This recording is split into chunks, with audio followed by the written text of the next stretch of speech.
JNTH B Pharmacy 2122 results గురించి చాలామంది students అడుగుతున్నారు. ఎగ్జామ్స్ అయిపోయినాయి, చాలా రోజులు అవుతుంది.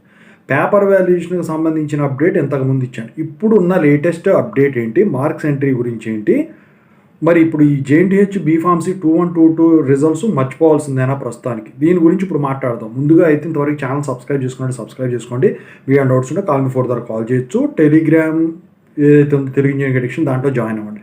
ఇక టాపిక్లో పెడితే జేఎన్టీహెచ్ 2122 బీఫార్మసీ పేపర్ వాల్యుయేషన్ ఏదైతే ఉందో ఆన్లైన్లో ఆఫ్లైన్లో కంప్లీట్ అవ్వటం అయితే అయిపోయిందనమాట. మార్క్స్ ఎంట్రీ ప్రాసెస్ ఏదైతే ఉందో అది స్టార్ట్ కావాల్సి ఉంది. మీకు ఎట్లాగో R22 అయినా, R17 అయినా, R16 అయినా, R15 అయినా మీకు ఇప్పుడు CBT ఎగ్జామ్స్ లేవు కాబట్టి అసలైతే రిజల్ట్స్ వచ్చేయాలి. కాకపోతే ఇక్కడ మీరు గమనించాల్సిన విషయం ఏంట్రా అంటే, ఇప్పుడు సెట్స్ టైం కాబట్టి ఈ రిజల్ట్స్ అనేవి మేలోకి షిఫ్ట్ అవుతాయి. ఈ మంత్ ఎండింగ్కి ఎట్లా చేసినా కూడా మార్క్స్ ఎంట్రీ ప్రాసెస్ అయిపోతే మే 10, 15, 20 ఈ టైంలో ఈ రిజల్ట్స్ డిక్లేర్ చేసేదానికైతే ఛాన్స్ ఉంది. అప్పటి వరకు మీరు రిజల్ట్స్ గురించి మర్చిపోవడమే.